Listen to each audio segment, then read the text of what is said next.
उसके बाद हम हर शब्द का हिंदी में ट्रांसलेशन करना सीखेंगे और इसके साथ साथ जो ग्रामेटिकल स्ट्रक्चर्स आएंगे उनको भी एक्सप्लेन करूंगा, ताकि कभी भी आप अंग्रेजी पढ़ना चाहें, इंग्लिश बोलना चाहें तो उसे अच्छे से समझ सकें। तो चलिए दोस्तों शुरू करते हैं हमारा आज का वीडियो।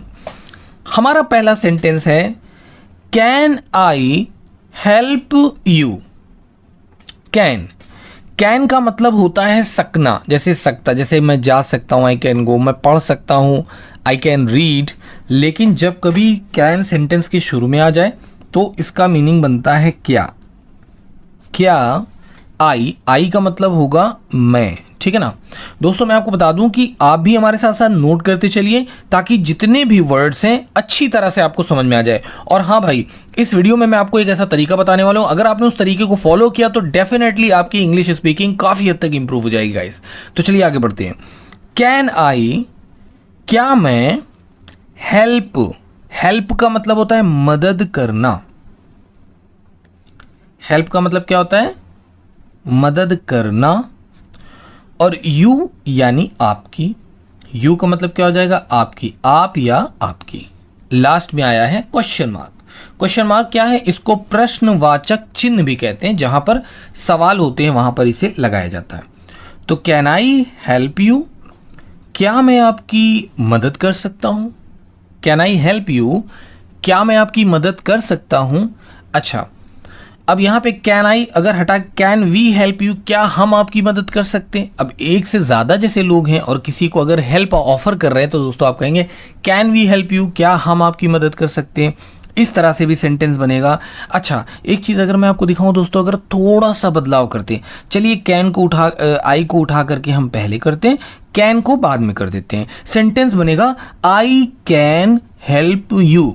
अब आप देखिए कितना मीनिंग चेंज हो जाएगा। अब यहां बनेगा कि मैं आपकी मदद कर सकता हूं। तो कैन जब शुरू में आ रहा था तो क्वेश्चन बन जा रहा था कि क्या मैं आपकी मदद कर सकता हूं, कैन आई हेल्प यू। लेकिन जब आई पहले आ गया तो ये एक स्टेटमेंट बन गया कि हाँ मैं आपकी मदद कर सकता हूं। आई कैन हेल्प यू, मैं आपकी मदद कर सकता हूं। चलिए नोट कर लीजिए इसको दोस्तों, आगे बढ़ते हैं। डोंट वरी, इसको क्या पढ़ेंगे? वरी। पढ़िए मेरे साथ, पढ़िए worry. Don't worry about it. देखिए जो मैं पढ़ रहा हूं आप भी पढ़िए मेरे साथ, ठीक है। जितना इंग्लिश पढ़ेंगे उतनी ही बोलने में आपके फ्लुएंसी आएगी, याद रखिएगा। लिखने से नहीं काम चलेगा, बोलिए पढ़िए साथ में। डोंट यानी मत करो, ये डू नॉट की शॉर्ट फॉर्म है, मत करो। वरी का मतलब होता है चिंता, तो चिंता मत करो। अबाउट यानी बारे में, अबाउट का मतलब होता है बारे में। इट यानी इसके, तो इसके बारे में या इसके विषय में चिंता मत करो। डोंट वरी अबाउट इट, इस बारे में या इस विषय में चिंता मत करो। इस तरह से इसको हम यूज करेंगे, डोंट वरी अबाउट इट। चलिए आगे बढ़ते हैं। I forgot to call him. I यानी मैं। अब देखिए फॉरगॉट है, ये एक जगह बनता है वर्ड फॉरगेट। फॉरगेट का मतलब भूलना या भूल जाना, भूल जाने के लिए यूज करते हैं फॉरगेट का। लेकिन यहाँ पे क्या है भाई? फॉरगॉट है, यानी काम हो गया, भूल चुका या भूल गया। आई फॉरगॉट, मैं भूल गया। टू कॉल हिम, टू यानी को, कॉल का मतलब दो होता है, याद रखिए। एक तो कॉल का मतलब होता है किसी को पुकारना, दूसरा कॉल का मतलब होता है फोन लगाना, ठीक है। तो मैं तुम्हें फोन करना भूल गया, यहाँ पे फोन ही करना होगा, ठीक है ना, फोन करना। हिम यानी उसे, हिम का मतलब क्या होता है? उसे। तो I forgot to call him, मैं उसे कॉल करना भूल गया, चलिए अब आई हटा के वी लगा देते हैं और देखते हैं क्या बनता है हमारा सेंटेंस। वी लगाया तो सेंटेंस बना we forgot to call him, कि हम उसे कॉल करना भूल गए या हम उसे बुलाना भूल गए। ऐसे भी हो सकता है कि we forgot to call him, हम उसे बुलाना भूल गए। चलिए आगे बढ़ते हैं। The food is ready. The food यानी खाना। देखिए यहाँ पे जो द लगा है, दा लगाया है, ये आर्टिकल है, ठीक है ना। आर्टिकल लगता है लेकिन इसका कोई मीनिंग या अर्थ नहीं होता। वैसे अगर बिल्कुल आम भाषा में समझाऊं तो सेंटेंस की सुंदरता को बढ़ाने के लिए दा का यूज़ किया जाता है, ठीक है ना।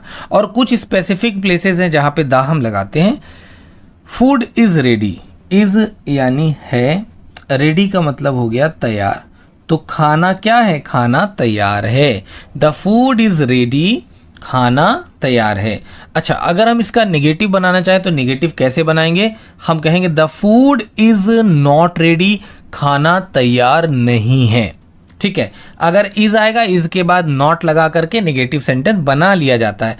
देखिए नोट करते चलिए भाई आप लोग हमारे साथ साथ, क्योंकि सारी चीज़ें जो है ना वो आपको बाद में याद नहीं रहेंगी। अभी आप वीडियो देख लेंगे, बाद में भूल भी सकते हैं। She is very kind, she यानी वह, इज़ है, वेरी, वेरी का मतलब होता है बहुत, कि वो बहुत क्या है, बहुत दयालु है। काइंड का मतलब क्या होता है, दयालु। शी इज़ वेरी काइंड, वो बहुत दयालु है, यानी उसके अंदर दया है, दया भाव है, ठीक है।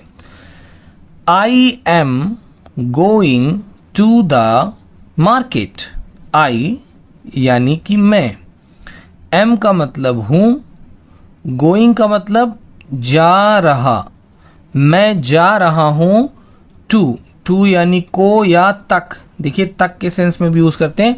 टू द मार्केट यानी बाज़ार, मार्केट का मतलब क्या होता है, बाज़ार, कि मैं बाज़ार तक जा रहा हूँ या मैं बाज़ार को जा रहा हूँ। I am going to the market, मैं बाज़ार तक जा रहा हूँ या मैं बाज़ार को जा रहा हूँ। अच्छा, I am going to the mall, मैं मॉल जा रहा हूँ।